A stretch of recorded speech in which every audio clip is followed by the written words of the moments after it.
அன்பான நண்பர்களே வணக்கம். நாம் கேட்டுக்கொண்டிருப்பது திரு இந்திரா சௌந்தரராஜன் அவர்களின் சிதம்பர ரகசியம். வாசிப்பது ஸ்ரீலதா தயாளன்.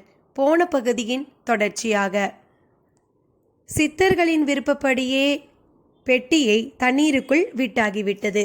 அந்த பெட்டி என்ன ஆனது பார்ப்போம் இனி கதைக்குள். அத்தியாயம் 30. தன்னை அறிந்தவன் என்னை அறிந்தவன், என்னை அறிந்தவன் எதையும் அறிந்தவன்.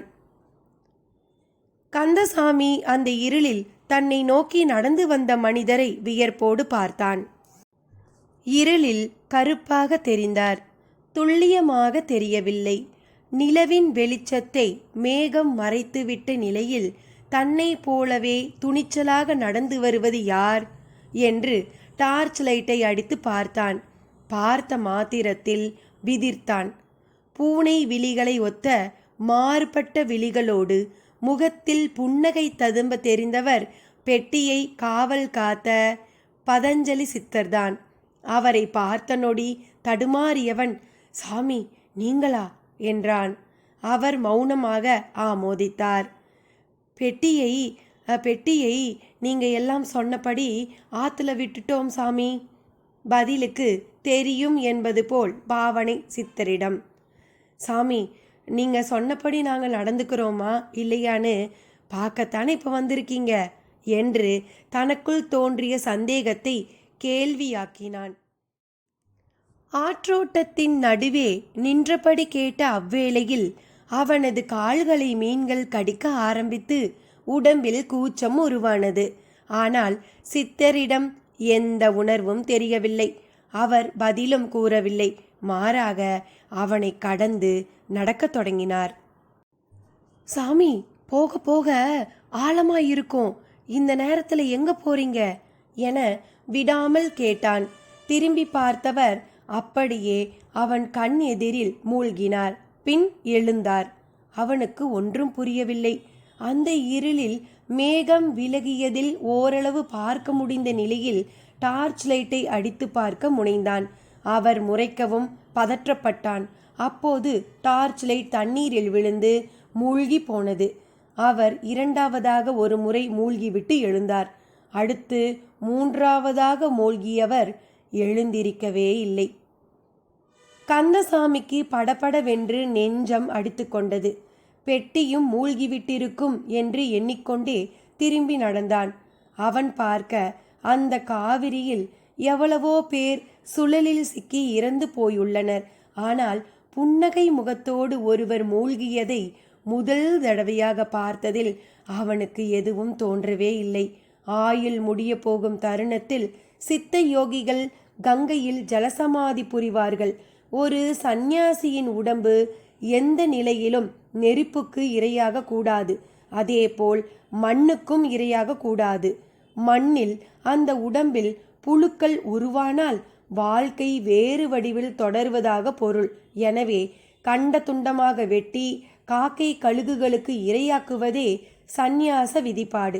இல்லாவிட்டால் ஜலசமாதியாகி மீன்களுக்கு உணவாகி உடல் கூட்டை தொலைக்கலாம். இதெல்லாம் கந்தசாமிக்கு தெரிந்திருக்க வாய்ப்பு இல்லை. இப்போது காவிரியும் கங்கையின் தன்மையோடுதான் ஓடிக்கொண்டிருக்கிறாள்.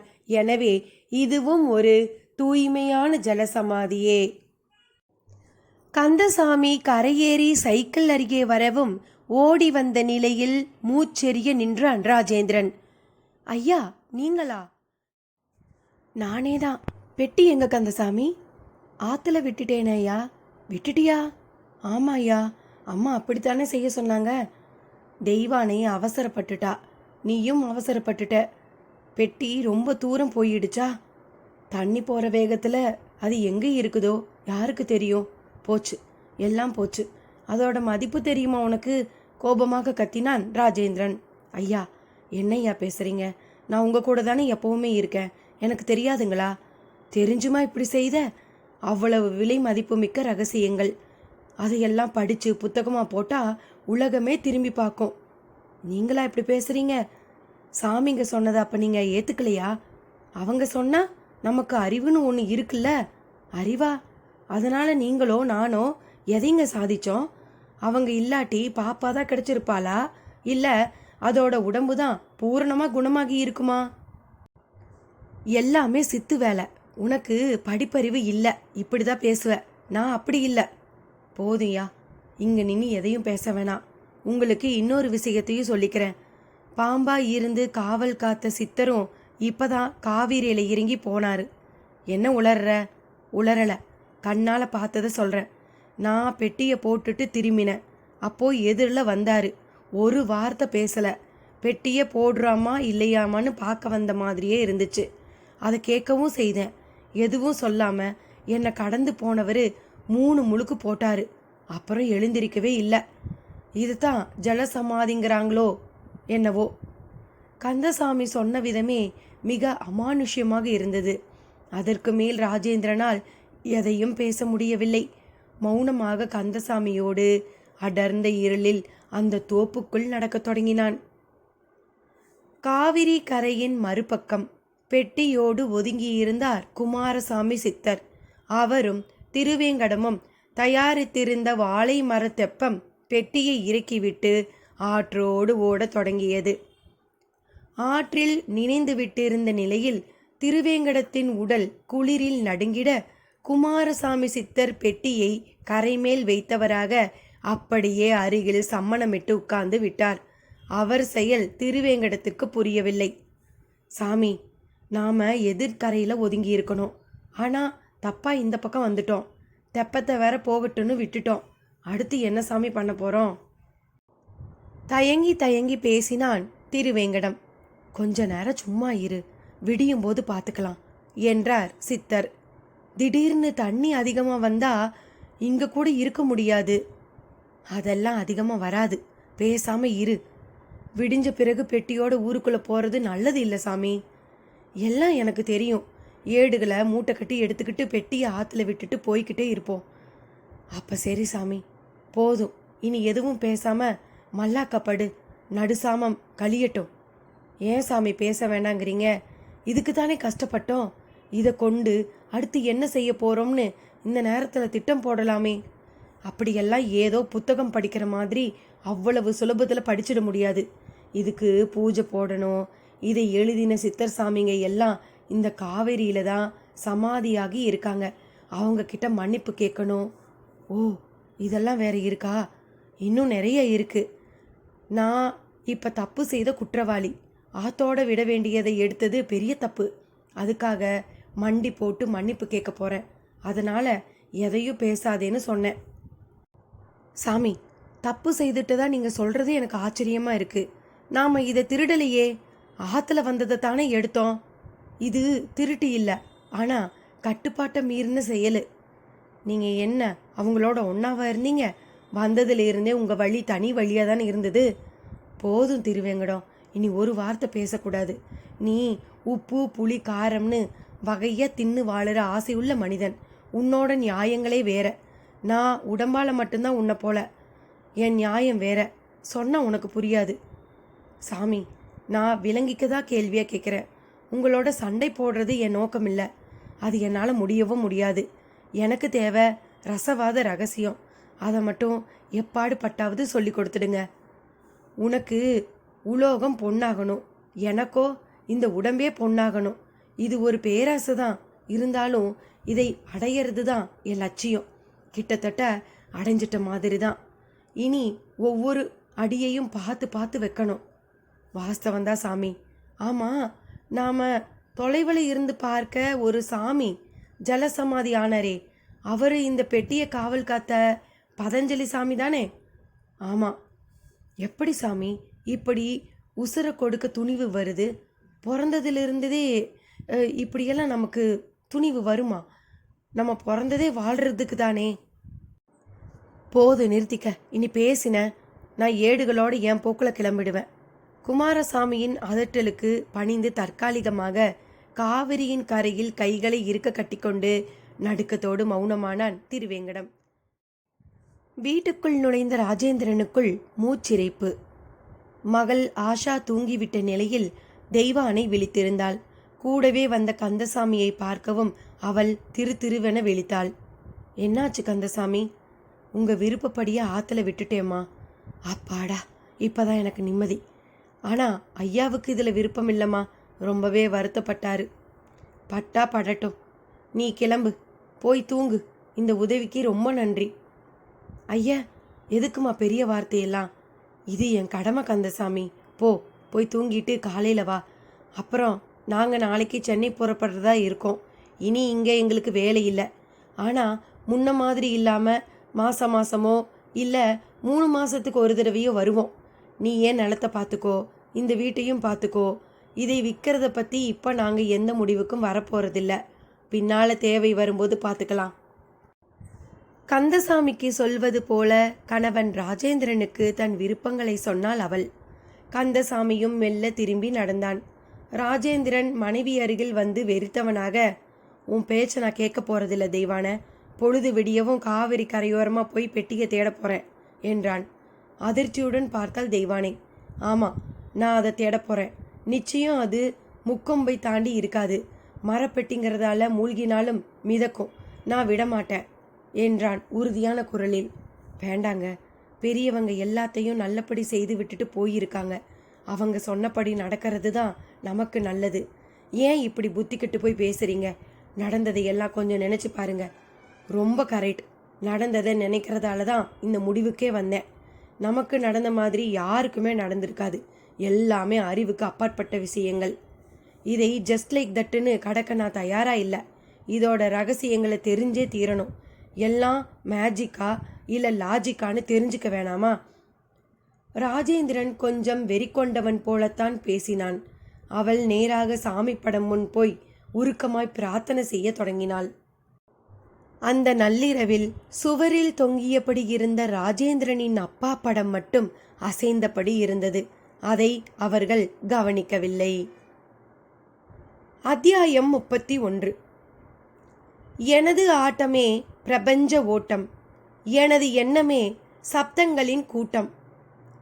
அந்த நள்ளிரவில் ஆடிய ராஜேந்திரனின் அப்பா புகைப்படம் மாட்டப்பட்டிருந்த ஆணியிடமிருந்து விடுபட்டு சொத்தென்று கீழே விழுந்து கண்ணாடிகள் நொறுங்க சப்தமிட்டது. பிரார்த்தனைக்குள் மூழ்கியிருந்த தெய்வானை அந்த சப்தம் கேட்டு திரும்பினாள். ராஜேந்திரனும் படம் விழுந்ததை கவனித்தான். எடுப்பதற்காக வேகமாக அதை நெருங்கியவன் விழுந்து தெரித்த கண்ணாடி துண்டை கவனிக்கவில்லை. நறுக்கென்று நடுபாகத்தில் அதுவும் வலது காலில் ஏறி அவனை ஆ என அலறவிட்டது. ஒரு நொடியில் காலில் இருந்து இரத்தம் வெளிப்பட்டு பீரிட ஆரம்பித்தது. தெய்வானை அது கண்டு பதைத்து போய், ஐயோ என்னங்க இது, அபசகுணமா என்று காலை பிடித்து கொண்டு கதற ஆரம்பித்தாள். கத்தாதே, பாலா போன கண்ணாடி இப்படியா குத்தும்? போய் கார் டிக்கியில இருந்து ஃபர்ஸ்ட் எய்டு கிட்ட எடுத்துட்டு வா என்று நொண்டிக்கொண்டே ஒரு நாட்காலியில் அமர சென்றான். தெய்வானையும் வெளியே ஓடினாள். கார் டிக்கியை பறக்க திறந்து முதலுதவி பெட்டியை எடுத்து வந்தாள். வந்த வேகத்தில் அதில் இருந்து பஞ்சை எடுத்து இரத்தத்தை துடைத்தவள் மளமளவென்று டின்ச்சரை நினைத்து காயத்தின் மேல் வைத்தாள். பின் மருத்துவ பொடியை தூவி பஞ்சை வைத்து பேண்டேஜ் துணியால் கட்டுப்போட்டு முடித்தாள். ஒரு டாக்டரின் மனைவியாக அவளுக்கு ராஜேந்திரன் அதற்கான பயிற்சிகளை தந்திருந்தான். அது அவனுக்கே இப்போது பயன்பட்டு விட்டது. கட்டு போட்டு முடித்தவள் கவனமாக நடந்து சென்று அந்த படத்தை எடுத்தாள். படத்தில் மாமனாரின் அந்த நாளைய தோற்றம். கவலைப்படாத, அவனால் 2 நாளைக்கு எங்கும் நடக்க முடியாது, வீட்டோட கிடந்தே தீர வேண்டும் என்று அது சொல்வது போலப்பட்டது. அந்த படத்தை எடுத்து அப்படி பார்க்குற, இங்கே வா, ஒரு பெயின் கில்லர் மாத்திரை இருந்தா கொடு, கிட் பேக்கில் இருக்கு பாரு என்றான் ராஜேந்திரன். தரேன். இந்த நேரத்தில் படம் கீழே விழுந்து உங்களை இப்படி கட்டுப்போட வைக்கும்னு நான் கொஞ்சம் கூட எதிர்பார்க்கலீங்க. உங்கள் முடிவு மாமாவுக்கு பிடிக்கல, அதான் இப்படி வந்து தடுத்துட்டார் என்று சொன்னவளை வலியை மறந்து ஊன்றி பார்த்தான் ராஜேந்திரன். என்ன பார்க்குறீங்க? இப்படி ஒரு சம்பவத்தை நம்மால் கற்பனை செய்தாவது பார்க்க முடியுமா என்று கேட்டவள் அப்படியே படத்தை கண்களில் ஒற்றிக்கொண்டாள். ராஜேந்திரனிடமோ எந்த பதிலும் இல்லை. தெய்வானையின் கேள்வி நியாயம் அவனை கட்டி போட்டிருந்தது. அவன் மௌனமாக யோசிக்கட்டும் என்பது போல கிட்டு பேக்கை நோக்கி சென்றவள் வலி மாத்திரையோடு தூக்க மாத்திரையும் எடுத்து வந்து சாப்பிட தந்தாள். அவனும் போட்டுக்கொண்டான். அப்படியே பெருமூச்சு விட்டவனாக, நம்ம வாழ்க்கையில் இந்த 10 நாள் அனுபவம் நம்ப முடியாத அதிசயமாக மாறிடுச்சு இல்லையா தெய்வான என்று கேட்டான். ஆமாங்க, வாழ்க்கையை பற்றின என்னோட பார்வையும் மாறிடுச்சுங்க. நாம் நம்ம செயலால் தான் வாழறதா நினைக்கிறோம், ஆனால் அது உண்மை இல்லை. நம்மோட ஒவ்வொரு நாளும் ஒவ்வொரு மணி நேரமும் ஏற்கனவே தீர்மானமாயிடுச்சுங்க. அதற்கேற்பதான் நாம் நடந்துக்கிறோம். யோசிச்சு பாருங்க, இப்போ காயம் படும் இப்படியெல்லாம் வாழ்க்கையை பற்றி நம்ம பேசுவோன்னு எதிர்பார்த்தோமா? இல்லை நம்ம விருப்பப்படி தான் இப்படி நடந்ததா? அதுவா நடக்குது, அதுக்கேற்ப நாமளும் நடந்துக்கிறோம். வாஸ்தவந்தான் தெய்வான. இந்நேரம் இந்த மகேந்திர மங்கலமே தூங்கிக்கிட்டு இருக்கு, நாமளோ வாழ்க்கையை பற்றி பேசிக்கிட்டு இருக்கோம். அப்பா படம் விழுந்தது தற்செயலாக தெரியலை, அதுவும் வரிசையாக நடந்துக்கிட்டு வர அமானுஷ்ய விஷயங்களோட தொடர்ச்சியா? நிச்சயமாக தற்செயல் இல்லை. காலையில் நீங்கள் காவிரி பக்கம் போய் அந்த ஏடுகளை திரும்ப எடுத்து வந்துடக்கூடாதுங்கிறதுக்காகத்தான் இப்படி நடந்திருக்கு. நீ சொல்கிறது உண்மைனா ஏன் கவனிச்சுக்கிட்டு இருக்கணும்? அப்போ அது இவ்வளவு நாளும் சாந்தி அடையாமலா இருந்தது? இந்த மாதிரி பல கேள்விங்களுக்கு நமக்கு பதில் கிடைச்ச மாதிரி இதுக்கும் கிடைக்குங்க. நீங்கள் படுங்க, காலையில் பேசிக்கலாம். நான் விரும்பினாலும் விழிக்க முடியாது, மாத்திரை என்ன கண்ணை விழிக்க விடாது. பரவாயில்ல, எப்போ விழிக்க முடியுதோ அப்போ விழிங்க. என்ன தெய்வான, காலையில் சென்னைக்கு புறப்படலாம்னு சொன்னேன், இப்போ இப்படி பேசுகிற? நீங்கள் முதல்ல ஓய்வெடுங்க, காலையில் பேசிக்கலாம். தெய்வானை அவன் முன் படுக்கையை விரிக்க சென்றாள். ஆஷா எப்போதோ உறங்கி போயிருந்தாள். இந்த 10 நாளில் இவளிடமும் தான் எத்தனை பெரிய மாற்றங்கள்! புத்தி பேதலித்தது போல தன்னையே மறந்துவிட்ட குழந்தையாக இருந்தவள் இப்போது பூரண குணமாகிவிட்டாள். ஒருவர் வாழ்வில் 10 நாளில் வாழ்க்கை பாடே தலைகீழாக மாறுமா என்ன? ஆஷாவை பார்த்து சிரித்து கொண்டே வந்து ராஜேந்திரனை படுக்க அழைத்து சென்றாள். வேடிக்கையா இருக்கு தெய்வான. கால் உடைஞ்ச ஒருத்தருக்கு நம்ம பொண்ணும் நானும் வைத்தியரானோம். இப்போ பாரு, என் கால்லையே கோளாறு. இது என்னன்னு சொல்றது? இது ராஜேந்திரன். நான் தான் சொன்னேனேங்க, மனுஷ வாழ்க்கைங்கிறது ஏற்கனவே தீர்மானமான ஒன்றுங்க. அதன்படி தான் நாம் நடப்போம். நாமளா சுயமாக எதையும் செய்ய முடியாதுங்க என்றாள். அதில் கொஞ்சம் விரக்தியும் தெரிந்தது. அதிகாலை நேரம். கிழக்கு வானம் லேசாக வெளுக்கத் தொடங்கியது. பறவை கூட்டங்களுக்கு விடிய போகிறது என்று யார்தான் தகவல் தருவார்களோ? அவைகளின் கீச்சு சப்தம் திருவேங்கடத்தை தூங்கவிடவில்லை. காவிரி ஆற்றின் மறுகரையில் படுத்திருந்தவன் கண் விழித்த போது பதறி போனான். அவனோடு சேர்ந்து ஏடுகள் அடங்கிய மரப்பெட்டியுடன் கரை ஒதுங்கிய குமாரசாமி சித்தரை காணவில்லை. எங்க போனாரு, எப்படி போனாரு என்று தெரியவில்லை. திருவேங்கடத்துக்கு பெரிதும் ஏமாற்றமாக இருந்தது. குமாரசாமி சித்தர் இப்படி ஒரு ஏமாற்று பேர் வழியாக இருப்பார் என்பதை அவனால் கற்பனை செய்து கூட பார்க்க முடியவில்லை. பொழுது பொல பொலவென்று விடிந்தது. காவிரி ஆறு குளிர குளிர கண்ணில் பட்டது. ஏமாற்றத்தை சகித்து கொண்டு நீரில் இறங்கிய திருவேங்கடம் எதிரில் தெரியும் ஊருக்கு படித்துறையை நோக்கி நீந்த ஆரம்பித்தான். படித்துறையை அடைந்து எதிரில் ஏற முற்பட்ட போது குடத்துடன் தெய்வானை வந்திருந்தாள். அவளை அந்த ஆற்றங்கரையில் பார்க்கவும் அவனுக்குள் சுருக்கின்றது. அவளும் அவனை பார்த்து சன்னமாய் சிரித்தாள். அதுவே அவனை அவள் சந்தேகப்படவில்லை என்று சொல்வது போல் இருந்தது. என்னம்மா அதிசயமா, காவேரி பக்கம் என்று வாயை திறந்தான். நீங்க என்ன தலை கூட நினையாம ஆத்துல குளிச்சிருக்கீங்க? அவள் அப்படி கேட்பாள் என்று அவன் எதிர்பார்க்கவில்லை. அது கொஞ்சம் ஜலதோஷம், அதான் தலை முழுக்கு போடல. எவ்வளவோ பேரு காய்ச்சல் குளிரோட கூட குளிச்சிருக்காங்க. ஜலதோஷத்துக்காக தலை முழுகலைனா எப்படி என்ன? தெய்வானை அண்ணே என்றதும் அவனுக்குள் மெல்லிய புல்லரிப்பு. என்ன குளிச்சு என்ன புண்ணியம்மா, நம்ம ஆசைப்படுற மாதிரி எது நடக்குது என்று குமாரசாமி சித்தரின் மேலான கோபத்தையும் ஏமாற்றத்தையும் அவளிடம் கேள்வியாக்கினான் திருவேங்கடம். ரொம்ப சரின்னு, வாழ்க்கைங்கிறது நம்ம கையில் இல்லவே இல்லை, அது கையில் தான் நாம் இருக்கோம். நேற்று ராத்திரி என் புருஷன் இருந்த இருப்பு எனக்கு தானே தெரியும். இப்போ தூக்க மாத்திரை போட்டுட்டு நல்லா தூங்கிக்கிட்டு இருக்காரு. இல்லைன்னா இந்த காவிரி கரை பக்கமாக அந்த மரப்பெட்டியை தேடி சுற்றிக்கிட்டு இருப்பாரு. என்னது, மரப்பெட்டியை தேடியா? ஆமாம், அதை ஆற்றுல போட சொல்லிட்டாங்க சித்தர் சாமிங்க. நானும் கந்தசாமி கிட்ட கொடுத்து தூக்கி போட சொல்லிட்டேன். ஆனால் இவருக்கு அது பிடிக்கல. சென்னையில் இருக்கிற தொல்பொருள் இலாக்காக்காரங்க, அப்புறமா இந்த ஏடுகளை ஆராய்ச்சி பண்ணுவாங்களே, அவங்கக்கிட்ட எல்லாம் கொடுத்து இந்த ஏடுகளை ஆராய்ஞ்சு பார்த்துடணும், அவ்வளவு பெரிய ரகசியம் அதில் இருக்குது அப்படின்னு பேச ஆரம்பிச்சிட்டாரு. தெய்வானை சொல்ல சொல்ல திருவேங்கடத்திற்கு தலையை சுற்றியது. அது இப்போது குமாரசாமி சித்தரிடம் இருக்கிறது என்று கூறினால் என்ன ஆகும் என்று தோன்றியது. உனக்கு எப்படி தெரியும் என ஆரம்பித்து ரசவாதத்துக்காக தான் அதை தேடுவதை வரை எல்லாமே வெட்ட வெளிச்சமாகிவிடும் என்கின்ற உண்மையும் திருவேங்கடம் தெரிந்து கொண்டு திருவென்று விழித்தான். நல்ல வேலை, அவரை அவங்க அப்பாவே தடுத்து நிறுத்திட்டார் என்று தெய்வானை தொடரவும் அவனுக்கு தூக்கி வாரி போட்டது. எப்போதோ போய் சேர்ந்து விட்டவர் இப்போது எங்கிருந்து வந்து தடுத்தார் என்கின்ற கேள்வியும் எழும்பியது. என்னென்ன, நான் சொல்றது புரியலையா?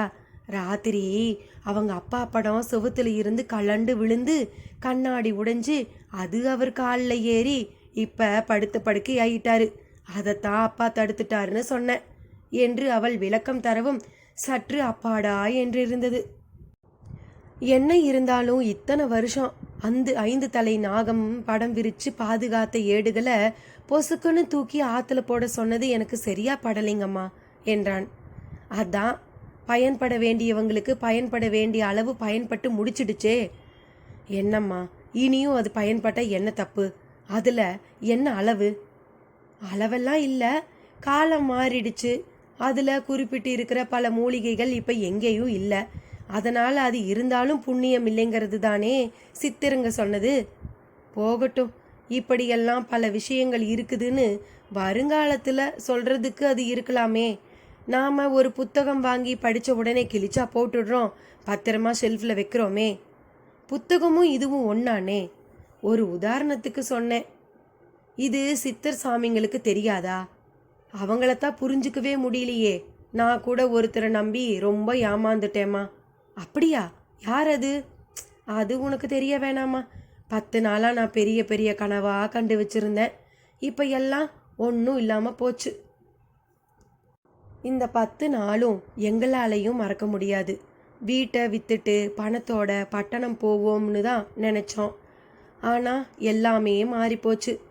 இந்த ஊருக்கு வந்ததுல இருந்து ஆற்றுலேயும் குளிக்கல. அதான் பொழுது விடியவும் கிளம்பி வந்துட்டேன். நல்லதுமா. எப்போ ஊருக்கு கிளம்ப போகிறீங்க? தெரியல, இங்கேயே இருந்துடலாம்னு கூட தோணுது. பட்டணத்தில் பரபரப்பாக இருந்துட்டு இங்கேயே இருக்க மனசு வருமா? என்ன பெரிய பரபரப்பு. இங்கே எங்களுக்கு ஒரு பாதுகாப்பு இருக்கிற மாதிரி தோணுது. அதுலேயும் ராத்திரி அவர் அப்பா படம் கலண்டு விழுந்ததெல்லாம் சாதாரண விஷயம் இல்லை. எங்கள் பெரியவங்க அந்த வீட்டில் இப்போவும் இருக்கிற மாதிரியே எனக்கு ஒரு உணர்வு. காவிரி கரையில் அந்த காலை வேளையில் திருவேங்கடத்தை உழுக்காமல் உலுக்கி கொண்டிருந்தாள் தெய்வானை. அவனுக்கு ஒரு கோணத்தில் தான் தப்பித்து விட்டது போலவும் உணர்வு, இன்னொரு கோணத்தில் ஏமாந்து நிற்பது போலவும் உணர்வு. தெய்வானையும் ஆற்றில் இறங்கத் தொடங்கினாள். அப்போது ஒரு சிறுவன் திருவேங்கடத்தை தேடிக்கொண்டு வந்தவன் போல, என்னன்னே இங்கேயா இருக்க நீ? உன்னை எங்கெல்லாம் தேடுறது என்றான். யாருடா நீ? எதுக்கு என்ன தேடுற? கோபமானான். சாமி உன்னை கூட்டிக்கிட்டு வர சொன்னாரு. சாமியா? யாருடா அது? அதான் ராத்திரி உங்களோட சேர்ந்து பெட்டியில இருக்கிற ஏடுகளை எடுத்தாரே, அவருதானே. சிறுவன் சொன்ன பதில் ஆற்றில் இடுப்பளவு தண்ணீருக்குள் இறங்கிவிட்ட தெய்வானையை அதிர்ந்து மிக வேகமாக திருப்பி பார்க்க வைத்தது. சித்தர்களைத்தான் புரிஞ்சுக்கவே முடியலையே. அத்தியாயம் 32. சித்தர்கள் நாடும் ரத்தினம் நான், முக்தர்கள் காட்டும் பக்தியும் நான். ஆற்றுக்குள் நின்றபடி திரும்பி பார்த்த தெய்வானையை பெரிதும் படபடப்போடு பார்த்தான் திருவேங்கடம். தன்னை பற்றிய அந்த உண்மை இவ்வளவு சீக்கிரம் உடைந்து வெளிப்பட்டுவிடும் என்று அவன் எதிர்பார்க்கவே இல்லை. கையில் உள்ள குடத்தோடு தெய்வானை வேகமாக கரையேறி அவனை நெருங்கத் தொடங்கவும் படபடப்பாகி விட்டது அவனுக்கு. என்னண்ணே இது? என்ன சொல்கிறான் இந்த பையன்? அது வந்துமா, அப்போ ராத்திரி ஆற்றுல விட்ட பெட்டியை நீங்களும் அந்த சாமியாரும் எடுத்துட்டீங்களா? இல்லைம்மா, அது என்னன்னா இப்பெல்லாம் புரியுது. 10 நாளா நான் ரொம்பவே தவிச்சுக்கிட்டு இருந்தேன்னு நீங்கள் சொன்னதுக்கு அர்த்தம். அம்மா, என்னை தப்பாக எடுத்துக்காத. நீங்கள் இதை தப்பாக எடுத்துக்கவும் எதுவும் இல்லை. ஆற்றுல ஒரு பெட்டி வரவும் என்ன ஏதுன்னு எடுத்து பார்த்தோம், அவ்வளவுதான். அர்த்தராத்திரியில் ஆற்றுல பெட்டி விடப்பட்டது உங்களுக்கு எப்படி தெரியும்? என்னமோ எதாச்சியா பார்த்த மாதிரி சொல்கிறீங்க. அது அது என்ன அது? பேச முடியாம தடுமாறுறதுல இருந்தே தெரியுதே நீங்க தப்பு பண்ணி இருக்கிறது.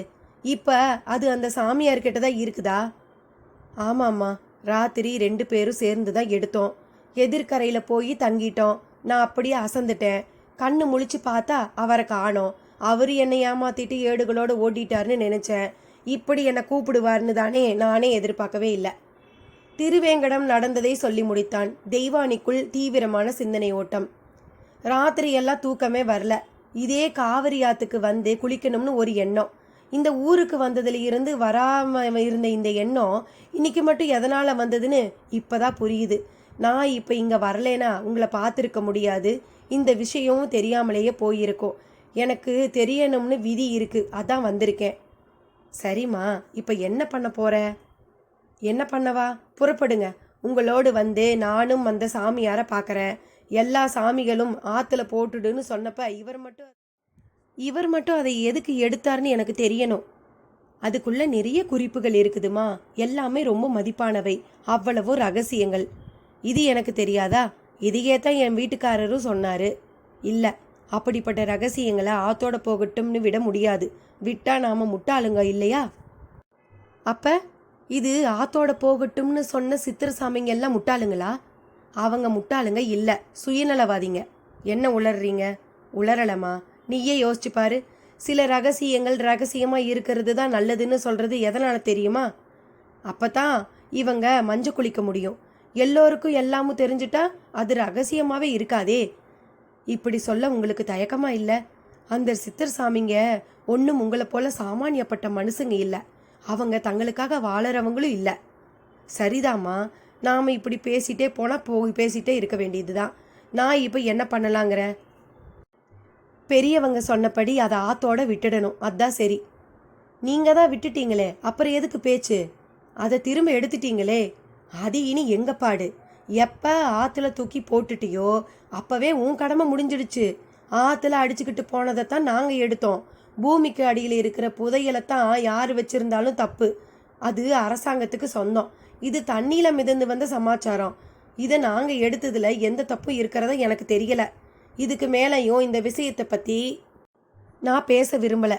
நீயும் மனசை போட்டு குழம்பிக்காம சென்னைக்கு போய் பொழைக்கிற வழியை பாரு. அதுதான் உனக்கு நல்லது. திருவேங்கடம் ஒரு வெறி வந்தவன் போல பேசிவிட்டு புறப்பட்டு விட்டான். தெய்வானைக்கு தன்னை அவன் கன்னத்தில் அறைந்து மிரட்டாமல் மிரட்டிவிட்டு போவது போல் தோன்றியது. மலமளவென்று ஆற்றில் இறங்கியவள் 3 முழுக்கு போட்டாள்.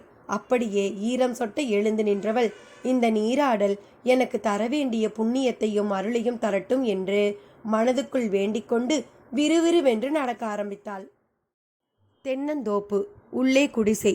திருவேங்கடம் ஓட்டமாய் ஓடி அங்கே வரவும் குமாரசாமி சித்தர் அந்த இடத்தில் காத்திருந்தார்.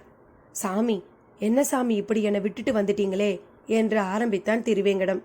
பதிலுக்கு அவர் முறைத்து பார்த்தார். முறைக்காதீங்க சாமி, என் கஷ்டம் எனக்கு தான் தெரியும். வர்ற வழியில் அந்த பொண்ணு வேற பார்த்துடுச்சு. அது வாயை பிடுங்கவும் நானும் ஏடுகளை எடுத்த விஷயத்த அதுக்கு தெரிஞ்சு சொல்கிற மாதிரி ஆயிப்போச்சு. சரி சரி, புறப்படு. குமாரசாமி சித்தர் பட்டு கத்தரித்தது போல் பேசினார். எங்க சாமி, இனி இந்த ஊரில் நமக்கு வேலை இல்லை. காவிரி புஷ்கர காலமும் முடிஞ்சிடுச்சு. இங்கே வேலை இல்லைனா எங்க சாமி போக போகிறோம்? என் கூட பொதிகை மலைக்கு புறப்படு. பொதிகை மலைனா? கேள்வியாக கேட்காம புறப்படு. இஷ்டம் இல்லைனா விட்டுடு, நான் புறப்படுறேன். சாமி, நான் ஒரு தொழில் செய்கிறவன், குடும்பஸ்தன். எப்படி சாமி உங்கள் பின்னால் நினச்ச நேரத்தில் வர முடியும்? பெரிய விஷயத்துக்கு ஆசைப்பட்டா சின்ன தியாகங்களை செய்து தான் ஆகணும். அங்கே எதுக்கு சாமி போகணும்? அங்கே தாண்டா மூலிகை, மனுஷங்களோட மூச்சு காத்து படாத இயற்கை இருக்குது. அந்த மாதிரி இடம்தான் ரசவாதம் பண்ணுறதுல இருந்து காயக்கல்பம் செய்யறதுக்கெல்லாம் ஏற்ற இடம். அங்கே சாப்பிட தூங்க வசதி இருக்கா சாமி? அதையெல்லாம் நாம தான் உருவாக்கிக்கணும். தொணன்னு பேசாமல் புறப்படுறியா இல்லையா? கொஞ்சம் வீடு வரைக்கும் போய் சொல்லிட்டு வந்துடட்டுமா? போனா வரமாட்ட. இல்லை சாமி, எப்படி சொல்லணுமோ அப்படி சொல்லிட்டு வந்துடுறேன். இதோ பாரு, நீ எப்படி சொன்னாலும் வீட்டில் உனக்கு அனுமதி கிடைக்காது. நீ போனா வரமாட்ட. இல்லை சாமி, நான் இப்படியே உங்கள் கூட வந்தா என்னை காணோன்னு தேடுவாங்க. ஒரு வார்த்தை சொல்லிட்டா எதுவும் பிரச்சனை இல்லை. பைத்தியக்காரா, இப்படி சொல்லிட்டு போன உன் தாத்தாக்கள்ல ஒருத்தன் கடைசி வர திரும்பல. அது தெரியுமா உனக்கு? சாமி, எனக்கு எப்படி தெரியும்னு கேட்காத. உன் குடும்பத்துக்கு எப்படி நீயோ அப்படித்தான் என் குடும்பத்துக்கு நானும். சாமி, என்னென்னமோ சொல்றீங்களே. டேய், இப்போ வர்றையா இல்லையா? மிகவும் கடுமையான குரலில் கேட்டார். வரேன் சாமி, ரசவாதம் பண்ணிட முடியும் தானே? வந்தா நீ குபேரன், வரலினா காணாம போன உன் தாத்தாவுக்கு பேரன். சரி சரி, கிளம்பு. நடந்தார் சாமி. என் சித்துக்களை நீ பார்த்தது கிடையாது தானே? ஏதோ கொஞ்சம் பார்த்துருக்கேன், கூடவே நிறைய பார்ப்பேன். தோப்பை விட்டு அவர் புறப்பட திருவேங்கடமும் பின்தொடர்ந்தான். இருவரும் நடந்து சாலைக்கு வந்தனர். கார்ல போகலாமா, பஸ்ல போகலாமா? குமாரசாமி சித்தர் ஏதோ 7-8 வாகனங்கள் எதிரில் நிற்பதை போன்ற பாவனையோடு கேட்டார். இங்க நின்னுக்கிட்டு இப்படி கேட்டா எப்படி சாமி? சொல்லுடா, எது உனக்கு வசதி? இங்க காரும் இல்லை, பஸ்ஸும் இல்லை, அப்புறம் எப்படி சாமி? இல்லாத இடத்துல இல்லாதவரை வர வைக்கிறது பேர் தான் வசியம். அப்படின்னா நம்ம பெரிய படகு கார் வந்தால் நல்லா இருக்கும். வருமா சாமி? அவ்வளவுதானே, கொஞ்ச நேரத்தில் வரும் பாரு. அவர் அந்த பதிலோடு ஓர் ஓரமாக அமர்ந்து கொண்டு கண்களை மூடி தியானிக்க தொடங்கினார். தோளில் வளையல்காரர்கள் சுமந்து வருவது போல ஏடுகள் கொண்ட அந்த துணி மூட்டை. அடுத்த 5 நிமிடத்திலேயே படகு கார் ஒன்று அந்த பக்கமாய் வந்தது. காரை ஓட்டி வந்தவர் கோட் ஷூட் போட்ட மனிதர். அவர் கச்சிதமாய் பிரேக் அடித்து நிறுத்திவிட்டு காரை விட்டு இறங்கியவராக குமாரசாமி சித்தரை நெருங்கி, சாமி வந்துட்டேன், நாம புறப்படலாங்களா என கேட்டார். குமாரசாமி சித்தரும் கண் மலர்ந்தவராக திருவேங்கடத்தை பார்த்தார். அவன் பிரமிப்பின் உச்சத்தில் இருந்தான். பிறகு அவர்கள் ஏறிக்கொள்ள கார் புறப்பட்டது. வீட்டுக்குள் தெய்வானை நுழைந்த போது ஆஷா பல் துலக்கிக் கொண்டிருக்க ராஜேந்திரன் கட்டிலில் நல்ல தூக்கத்தில் இருந்தான். அங்கம்மாள் வந்துவிட்டிருந்தாள். அடுப்படியில் சப்தம் கேட்டு தெய்வானை வரவும், வந்துட்டீங்களாமா? அடடே, ஆத்துக்கு போய் குளிச்சுட்டு வர்றீங்களாமா என்றுதான் ஆரம்பித்தாள். ஆமா அங்கம்மா, வந்ததுல இருந்து போகவே இல்லை, அதான் போயிட்டு வந்தேன். நம்ம ஐயாவுக்கு என்னமாச்சு? காலில் கட்டோட இப்படி தூங்கிக்கிட்டு இருக்காரு. ராத்திரி நீங்கள் போனதுக்கு பிறகு என்னென்னமோ நடந்துடுச்சு. ஆனால் எல்லாம் நல்லதுக்கு தான். அங்கம்மாளிடம் பாதி சொல்லி மீதியை சொல்லாதபடி தெய்வானை பேசிய அந்த காலை வேளையில் அவள் வீட்டு வாசலில் பைக் சப்தம். எட்டி பார்த்தாள். குமரேசன் சீருடையில் வராமல் ஃபேண்ட் டிஷர்ட்டில் வந்திருந்தான். வாங்கண்ணே என்று அவனை பார்க்கவும் உற்சாகமானாள். என்னம்மா, என்ன பண்ணுறா ராஜேந்திரன்? அவர் தூங்கிட்டு இருக்காருனே. இன்னுமா எழுந்திருக்கல? அது வேறொன்றும் இல்லை, காலில் கண்ணாடி குத்தி காயம், அதான் மாத்திரை போட்டுட்டு தூங்குறாரு. நான் கூட ஊருக்கு புறப்பட்டு போயிருப்பீங்கன்னு நினச்சேன். ஒரு பார்வை பார்த்துட்டு போவோம்னு தான் வந்தேன். அப்படிங்களா? எப்படி இருந்தாலும் நீங்கள் இப்போ வந்ததில் ரொம்ப சந்தோஷம்னே. உங்ககிட்ட நான் கொஞ்சம் பேசணும். நானும் நிறைய பேசணும்மா. 2 நாளாக உங்கள் வீட்டை பற்றியும் அந்த பெட்டியை பற்றியும் தான் பேச்சே. எங்கள் டிபார்ட்மெண்ட்டில் வாயை பிளக்கிறாங்க. கூடவே இப்படியெல்லாம் சக்தி உள்ளவங்க இருக்கிற நாட்டில் அவனவன் கோடி கோடியாக கொள்ளை அடிக்கிறானேங்களே. அவங்க அந்த கொள்ளைக்காரங்களை தண்டிக்கலாம் இல்லை திருத்தலாமேன்னு பேச்சு எங்கெங்கேயோ போயிடுச்சு. அதுக்கு முந்தி ஒரு முக்கியமான விஷயம் அண்ணே.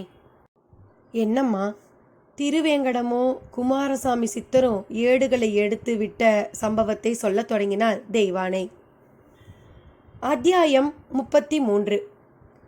உலகின் மையம் என் கால் கட்டை விரலே, உணர்வின் மையம் எனது கால் தண்டை பரலே. தெய்வானை சொல்ல சொல்ல குமரேசனுக்குள் ஒரு சேர ஆச்சரியமும் அதிர்ச்சியும் ஏற்பட்டது. திருவேங்கடம் இப்படி ஒரு தில்லாலங்கடி வேலை பார்த்திருக்கிறானாக்கும். இவனுக்கு ஒரு சித்தர் சாமியும் உடனேங்கிறதான் என்னால் நம்பவே முடியல. எனக்கும் தானே. ஆமாம், இந்த திருவேங்கடத்துக்கு உங்கள் வீட்டில் ஏடுகள் இருந்தது இப்போத்தான் தெரியுமா? ஆமாண்ணே, அப்படித்தான் நினைக்கிறேன். குறிப்பாக அந்த சித்தர் சாமி தான் சொல்லியிருக்கணும். ஆச்சரியமாக இருக்கு. உங்கள் வீட்டில் யாரும் இல்லாத நிலையில் அந்த ஏடுகளை உள்ளூர்லேயே இருக்கிற அவன் எப்போ வேணா வந்து எடுத்துட்டு போயிருக்கலாம். ஆனால் அவனுக்கு தெரியாததால தான் சும்மா இருந்திருக்கான். பதஞ்சலி சாமி 5 தலை நாகமாகவே இருந்து காவல் காத்துக்கிட்டு இருக்கும்போது அவன் முயற்சி செய்திருந்தாலும் பழிச்சிருக்காதேனே. ஆமாம்மா, நான் அதை நினைக்க தவறிட்டேன். பாரு, இப்போ நினச்சாலும் என்னால் பிரமிப்பை அடக்க முடியல. ஆனால் என் டிபார்ட்மெண்ட்டில் எல்லோரும் அவ்வளவு பிரம்மைதான்னு சொல்கிறாங்க. உங்களோட வந்த மேலதிகாரி கூடவா நம்பலை? அவர் திடீர்னு சபரிமலைக்கு மாலை போட்டுட்டாரு.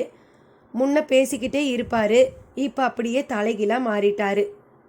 எப்பவும் நிதர்சனமான அனுபவங்களுக்கு இருக்கிற சக்தியே தனிதான். இதைத்தான் கண்டவர்கள் விண்டிலர், விண்டவர்கள் கண்டிலர்னு சித்தர் சாமிங்க சொல்லி இருக்காங்க போல. என்ன சொன்னேன்? கண்டவர்கள் விண்டிலரா? ஆமானே. இறை அனுபவமோ இல்லை அது சார்ந்த எந்த அதிசயமோ முழுசா அனுபவிச்சுட்டா அவங்களால பேச முடியாதான். பேச முடிஞ்சா அவங்க முழுசா அனுபவிக்காதவங்கன்னு அர்த்தமா? உண்மைதான். நானும் எனக்கு ஏற்பட்டதை சொல்லத்தான் முயற்சி செய்கிறேன். ஆனால் சரியான வார்த்தையே கிடைக்க மாட்டேங்குது. எனக்கு தெரிஞ்ச பாஷையில் சொன்னாலும் நம்ப மாட்டேங்கிறாங்களே. யாரும் நம்ப வேண்டானே. யார் நம்பி என்ன ஆக போகுது? எல்லாரும் எல்லாத்தையும் நம்பிட்டாலும் அது நல்லது இல்லைனே. எதை வச்சு அப்படி சொல்கிற? அண்ணே, இறை அனுபவங்கிறது இலைமறை காயாவோ இல்லை தனிநபர் அனுபவமாகவோ எப்பவுமே இருக்குது. இப்போ அப்படி இருக்கும்போதே திருப்பதியில் சாமி கும்பிட சில நாளில் 10 மணி நேரமாவது ஆகுது. சபரிமலைக்கோ கேட்கவே வேணாம். இப்பெல்லாம் ஒரு சாதாரண தெருக்கோவிலில் கூட பிரதோஷம் மாச பிறப்புனா கூட்டம் ஏறிடுது. இறை அனுபவம் நமக்கு கிடைச்சா மாதிரி எல்லோருக்கும் கிடைச்சிட்டா அப்புறம் இந்த நாடே சாமியார்கள் தேசமாக மாறிடுமேனே. இந்த பூமியில் ஒரு நாள் சந்தோஷமா ஒரு நாள் துக்கமானு கலந்து கட்டி வாழறதுக்கு பேசாமல் சாமிக்கு தலையையே பலி கொடுத்து நிரந்தர சந்தோஷத்துக்கான சொர்க்கத்துக்கு நேராகவே போயிடலாம்னு எல்லோரும் முடிவெடுத்துடுவாங்கனே. தெய்வானை சொன்ன கருத்து குமரேசனை வாய் பிளக்க வைத்து விட்டது. அதனால தான் இந்த ஏடுகள் எல்லாம் யாருக்கும் கிடைக்க வேண்டாம், ஆத்தோட போகட்டும்னு சித்தர் சாமிங்க சொல்லிட்டாங்களோ? இருக்கலாம்னே. இருந்தும் அது இந்த திருவேங்கடம் கையில் சிக்கிடுச்சே. அவன் அதை வச்சுக்கிட்டு என்ன பண்ண போறானே தெரியலையே. நிச்சயமா நல்ல விதமாக எதுவும் நடக்க போறதில்ல, அது மட்டும் நிச்சயம். தெய்வானை சொல்லி முடிக்க கொட்டாவி பிரிய ராஜேந்திரன் எழுந்து வந்திருந்தான். வா குமரேசா, வந்து ரொம்ப நேரமாச்சா என்று கண்களை கசக்கியபடியே கேட்டான். இப்பதான் ராஜேந்திரா வந்த. மழை விட்டு தூவானம் விடாத மாதிரி உங்க வீட்டு சிக்கல் இன்னும் தீரலை போல தெரியுதே. நீ என்ன சொல்ற? நான் சொல்றேங்க, திருவேங்கடமும் சித்தர் சாமியும் ஏட்டு பெட்டியை எடுத்தது இவருக்கு தெரியாது என்கின்ற பதிலிலேயே தெய்வானை அவனுக்கு தெரிவித்துவிட ராஜேந்திரனிடம் பெரும் பதற்றம். என்னது, அந்த ஏடுங்க திருவேங்கடத்துக்கிட்ட இருக்குதா? ஆமாங்க, கந்தசாமி ஆற்றுல விட்ட பெட்டியை அவனும் ஒரு சித்தரும் கூட்டணி சேர்ந்து எடுத்துட்டாங்க. போச்சு, அவ்வளவும் போச்சு. குமரேசா, ஆர்கியாலஜிக்காரங்க கையில் கிடைக்க வேண்டியதுப்பா. தஞ்சாவூர் சரஸ்வதி மஹால் நூலகம் மாதிரி அரசாங்க இடத்துல போய் பாதுகாப்பாக இருக்க வேண்டியது. நான் கூட இதுக்கு தான் படாத பாடுபட்டேன். ஆனால் எல்லாமே என் கையை மீறி நடந்துடுச்சு. பாரு, இப்போ கூட என்னால் சட்டுன்னு எங்கேயாவது போக முடியுதா என்று ராஜேந்திரன் கண்ணாடி குத்திய காலை காட்ட குமரேசன் திகைத்தான். எல்லாம் நல்லதுக்கு தாங்க, நீங்கள் அதை பற்றி கவலைப்படாதீங்க என்றாள் தெய்வானை. என்ன நல்லதுக்கு தாங்க? என் அப்பா ஆவி ரூபமாக இருந்து படம் கீழே விழுந்து உடைஞ்சு அதனால் கண்ணாடி குத்தி என்னை போக விடாமல் தடுத்துட்டார்னு சொன்னையே. அதனால் என்ன புண்ணியம்? ஆற்றுல இறங்கி பெட்டியை கொண்டு போயிட்டானே, அவனை ஏன் எதுவும் செய்யலை? ராஜேந்திரனிடம் கோபம் கொந்தளித்தது. இப்படி கேட்டால் நான் என்னத்தை சொல்ல? நம்ம பெரியவங்க அந்த பெட்டிக்காக மட்டும் இல்லாமல் இந்த வீட்டை விட்டு நாம் போகக்கூடாதுன்னு கூட இப்படி நடந்திருக்கலாம். அவங்களை இனிமே கூட எந்த விதத்திலையாவது தடுத்து நிறுத்தலாங்க. எதையும் ப்ராக்டிக்கலாக யோசித்து பேசு தெய்வான. முந்தியாவது அந்த பெட்டியும் பாம்போட காவல் கொண்ட வீடா மதிப்போடு இருந்தது. இப்போ இது அந்த காலத்தில் ஒரு பழைய வீடு, அவ்வளவுதான். இங்கே இருக்கிறது வெறும் கல்லும் மண்ணும் தான். இதை இப்படியே விட்டா காலத்தால் பாலடைஞ்சு ஒன்றும் இல்லாம தான் போகும். ராஜேந்திரன் தெய்வானை மேல் பாய குமரேசன் இடையில் புகுந்தான். ராஜேந்திரா, முதல்ல ஏடுகளை வச்சு அந்த திருவேங்கடம் என்ன பண்ணுறான்னு பார்ப்போம். அதுக்கு பிறகு எந்த ஒரு முடிவுக்கு வருவோம். அது ஆத்தோட போகிறது தான் நல்லதுன்னு சித்தர் சாமிங்க சொன்னது சரிதான். இவனால் எதுவும் பண்ண முடியாது. அதை கொண்டு தங்க பஸ்பமோ இல்லை சூரணமோ செய்துட்டானாலும் கூட போதும். சாமிங்க சொன்னதெல்லாம் போய் வெறும் கண்கட்டி வித்தைன்னு நாம் நினைக்கிறதா சரின்னு முடிவுக்கு வந்துடுவோம். என்ன சொல்கிற? குமரேசன் சொன்னதை ராஜேந்திரனும் ஆமோதிக்க, நீ ரெஸ்ட் எடு, அவனை இனி நான் பார்த்துக்கிறேன் என்றவனாய் புறப்பட்டான் குமரேசன். ஆசாரி வீடு. குமரேசன் தன் பைக்கில் போய் இறங்கியவனாக உள்ளே நுழைந்தான். பழைய தங்க சங்கிலி ஒன்றை பூச்சாங்கொட்டை சாற்றில் அலசி கொண்டிருந்தவர் நிமிர்ந்து பார்த்தார். எங்கவ உங்க அருமை மகன்? எடுத்த எடுப்பிலேயே டாப் கியரில் தொடங்கிவிட்டான் குமரேசன். எதுக்கு கேட்குறீங்க என்று சாதாரணமாக கேட்டார் ஆசாரி. உமக்கு ஒன்றுமே தெரியாதாக்கும். தெரிஞ்சா எதுக்குயா இப்படி கேட்குறேன்? ஆற்றுல தூக்கி போட்ட ஏட்டு பெட்டியை உம்ம மவன் ஆட்டையா போட்டுட்டாயா? குமரேசனின் பின் பாயிண்டான பதிலால் ஆசாரி முகத்தில் முதலில் அதிர்ச்சி, பிறகு அப்படியா, அவனுக்கு அது வசப்பட்டுடுச்சா என்றார் மெல்லிய புன்னகையோடு.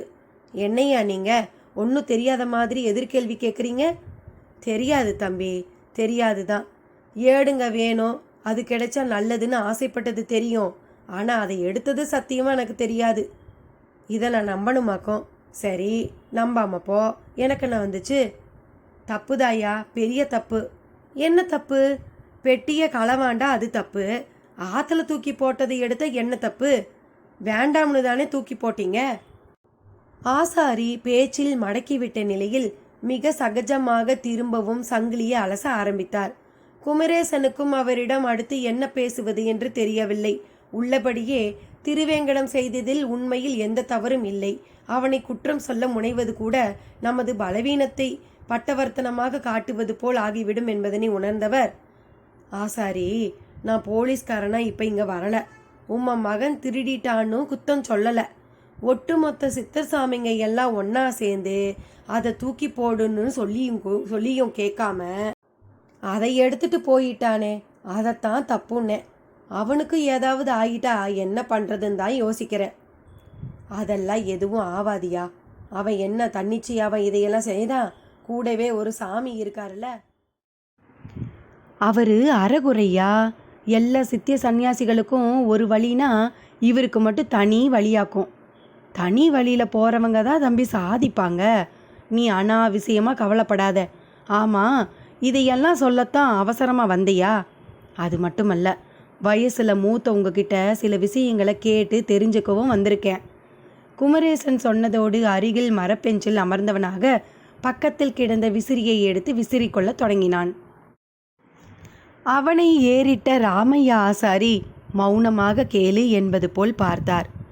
உங்களுக்கு அந்த ஏடுகளால் என்னையா காரியம் நடக்கணும்? செம்ப தங்கமாக்கணும், போதுமா?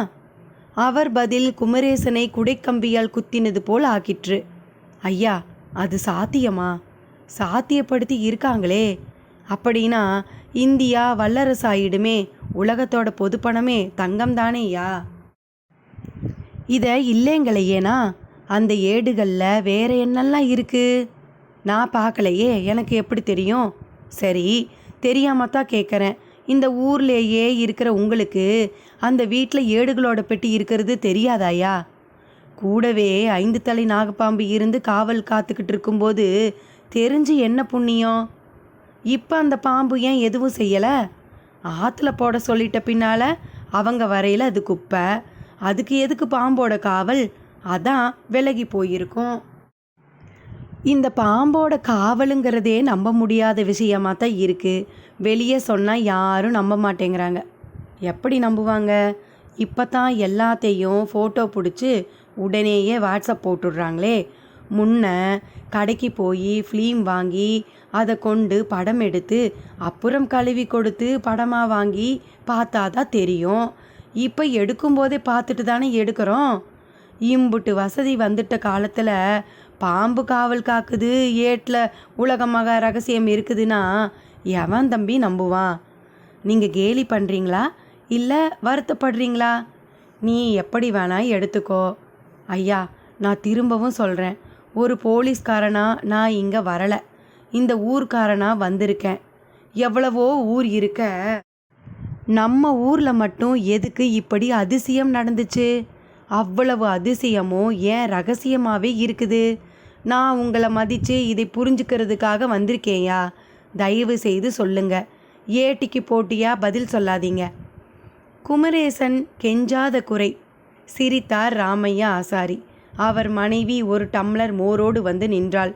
அவள் கண்களில் கலக்கம்.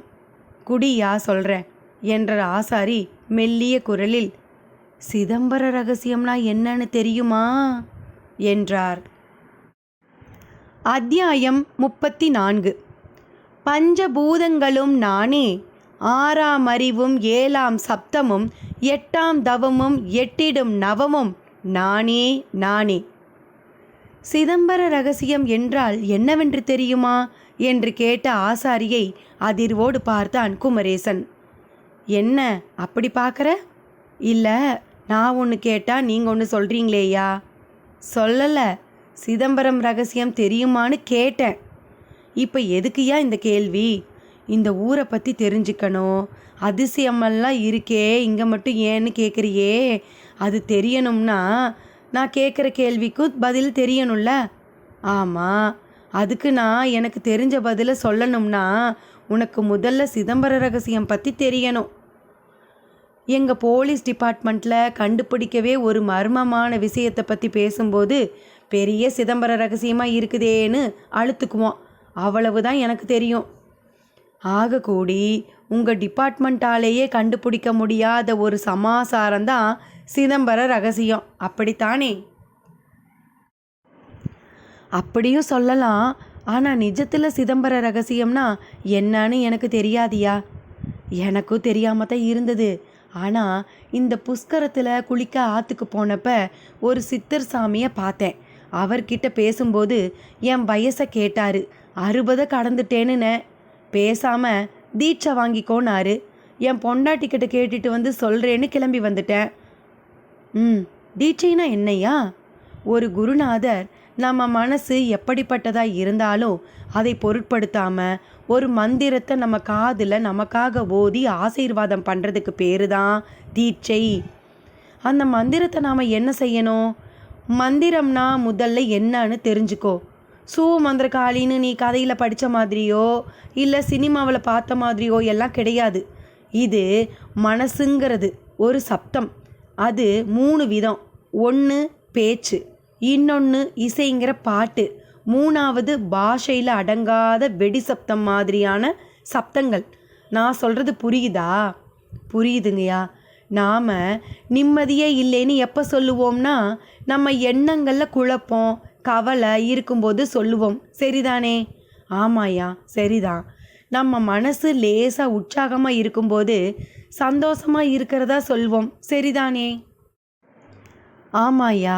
அப்போ சந்தோஷமோ துக்கமோ உடம்புக்கு கிடையாது, அது எப்பவும் மனசுக்கு தான், இல்லையா?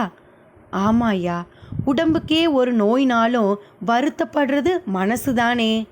அதில் என்னையா சந்தேகம்? அப்படிப்பட்ட மனசு சம்பந்தப்பட்டது தான் மந்திரமோ.